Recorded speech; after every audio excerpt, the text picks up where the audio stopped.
പഞ്ചായത്ത് ഹിന്ദു ഏകതാ സമ്മേളനം മായത്തി ശ്രീ ഭഗവതി ക്ഷേത്രത്തിൽ നടത്തി. സമ്മേളനം ഇടനീർ മഠാധിപതി ശ്രീ സച്ചിദാനന്ദ ഭാരതി സ്വാമികൾ ഉദ്ഘാടനം ചെയ്തു. പനത്തടി പഞ്ചായത്ത് ഹിന്ദു ഏകതാ സമ്മേളനം മായത്തി ശ്രീ ഭഗവതി ക്ഷേത്രത്തിൽ വെച്ച് നടന്നു. പാണത്തൂർ വിവേകാനന്ദ വിദ്യാലയത്തിലെ വിദ്യാർത്ഥികൾ ആലപിച്ച പ്രാർത്ഥനാ ഗാനത്തോടുകൂടി ആരംഭിച്ച സമ്മേളനം ഇടനീർ മഠാധിപതി ശ്രീ ശ്രീ ಸಚ್ಚಿದಾನಂದ ಭಾರತಿ ಸ್ವಾಮಿಗಳು ಉದ್ಘಾಟನೆ ചെയ്തു. ಸಮಾಜವನ್ನು ಯಾವುದು ವಿಭಜಿಸುತ್ತದೋ ಅದು ಧರ್ಮವಾಗಿ ಇರಲಿಕ್ಕೆ ಸಾಧ್ಯ ಇಲ್ಲ. ಹಿಂದೂ ಧರ್ಮ ಅನಾದಿ ಕಾಲದಿಂದಲೂ ಸಮಾಜವನ್ನು ಒಟ್ಟು ಮಾಡುವಂತಹ ಕೆಲಸವನ್ನು ಮಾಡಿದೆ.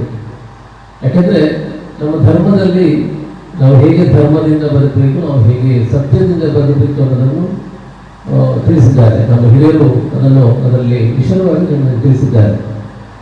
ಹಾಗಿರುವಾಗ ಮುಖ್ಯವಾಗಿ ಈ ಧರ್ಮ ಇನ್ನೂ ಕೂಡ ಅದು ಗಟ್ಟಿಯಾಗಿ ಇರಬೇಕಿದ್ರೆ, ಅದು ಸತ್ವಯುತವಾಗಿ ಇರಬೇಕಿದ್ರೆ ಸಮಾಜ ಒಗ್ಗಟ್ಟಾಗುವಂಥ, ಸಮಾಜ ಒಟ್ಟಿಗಾಗುವಂಥ ಒಂದು ಅನಿವಾರ್ಯತೆ ಇದೆ. ಇವತ್ತು ಹಿಂದೂ ಸಮಾಜ ಬಹಳಷ್ಟು ಸವಾಲುಗಳನ್ನು ಇವತ್ತು ಎದುರಿಸ್ತಾ ಇದೆ. സംഘാടക സമിതി ചെയർമാൻ ആർ മോഹൻകുമാർ അധ്യക്ഷത വഹിച്ചു. ടി സുധീഷ് മുഖ്യപ്രഭാഷണം നടത്തി.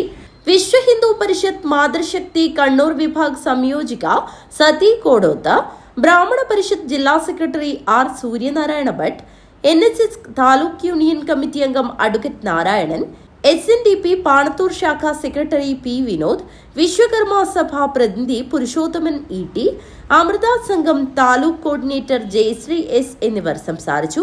സംഘാടക സമിതി കൺവീനർ NR ദിലീപ് സ്വാഗതവും ട്രഷറർ P അനിൽകുമാർ നന്ദിയും പറഞ്ഞു. കൃഷ്ണവേണി ദേശഭക്തി ഗാനം ആലപിച്ചു.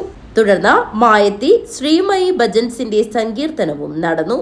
P Ramachandra സരളായ, KK Venugopal, M Shibu, Jayaram സരളായ, MK Suresh, G Ramachandran, Suresh K, Krishnankutty K, Pradeep Kumar KC എന്നിവർ സംബന്ധിച്ചു.